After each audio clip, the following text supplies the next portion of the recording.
the Florian restaurant, which is very, very new and very nice inside, though I don't rate its chances long term. Then we've got the fire brigade, and that building was very similar. It's got a new roof and all the rest of it. It's very similar in the ghetto as here. But looking down this road here, we've got the tram line coming straight in. This is the part of the ghetto which the trams came in and out. There's two parts where this happened, and this was one of them. And at the very bottom, you see the very bottom? There you got the Bauhaus building. Ah, yeah. You see? So now there's the intersection of those photographs here of Chodna, where we are now, in Železná, which is down there. And that was that was pretty busy. Now the bridge over the ghetto, it's roughly where that white building is now. There's like an ice cream shop in front of it now, and that was built over here. On the other side of the road, we've got these buildings, which are they were redone. That's post-war, but it was very similar. And I've got this church here stood standing, and at the bottom there's also another church, and that church was outside the ghetto because the priest didn't want to be in the ghetto. And as it turned out, it was probably just as well, because it was useful for smuggling things in and out of.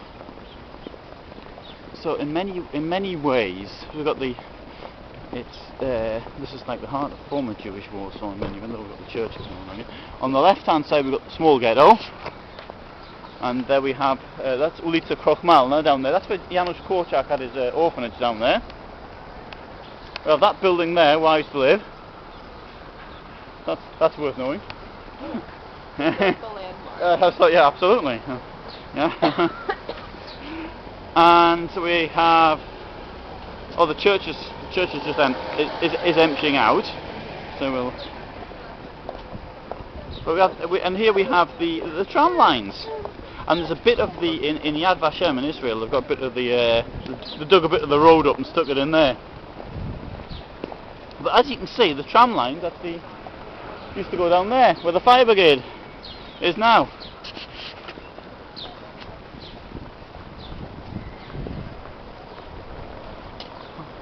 And from here, so in both, roughly where we're standing now, was the wall was built down here in November 41. So when they stopped the lark of sort of opening the gates up at the bottom here and then closing them again. This was actually quite a short section of the city tram driving through the ghetto. In the north eastern part of the ghetto was a much larger place. Now here we have this church. Though the church, in fact, obviously it's new, but it was in that church which was outside the ghetto. Now there's a place inside it today. It's run by some Protestants or something like that. And yeah, actually that's a very cheap accommodation. It's quite nice as well inside. Yeah. Oh, nice child there.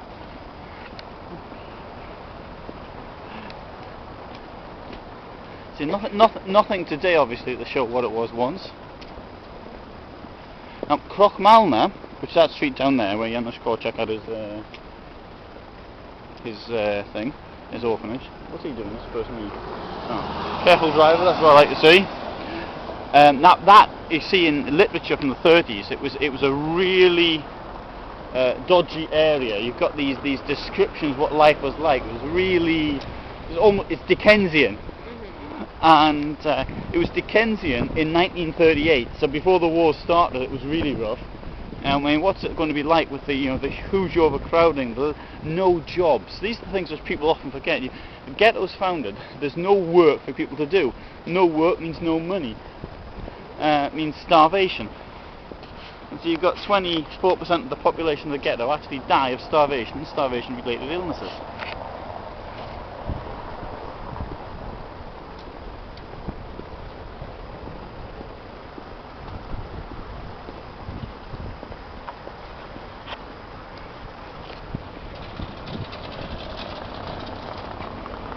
On the left here, there's a rather interesting bar, which is called Czerwona Wieprz or something like that.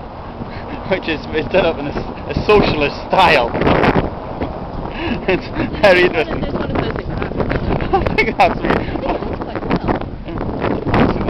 I mean, here it's very difficult now. Yeah. But so roughly where we are now, this is where the bridge was. Here, roughly. So I think the crossing point is roughly where that taxi is. It was very, very close to the edge of the ghetto, because the ghetto was brought in.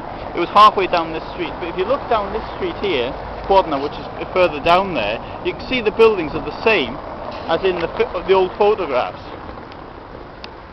Of course, there's this gap in the middle down there, but you can see the roof, the Bauhaus, the roof. Then there were taller buildings down there which are no longer there.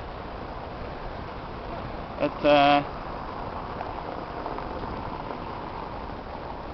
bit of history, and there's nothing to show for it. Well, look down. Sorry? Look down.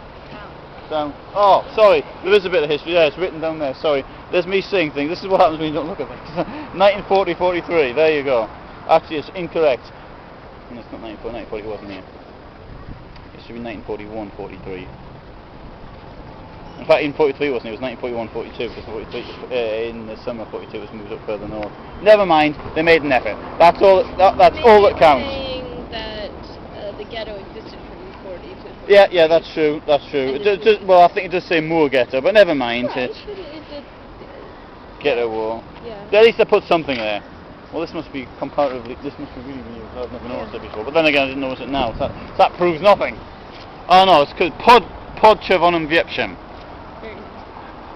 So it's got a very nice style inside. There's also another socialist-like place down there, because I had to meet some member of the country gender down there, and she said go to the socialist place, and I turned up here, and she wanted to meet me there.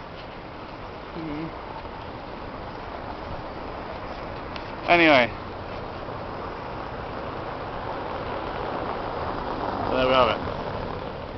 There's a good view, looking up with the tram lines.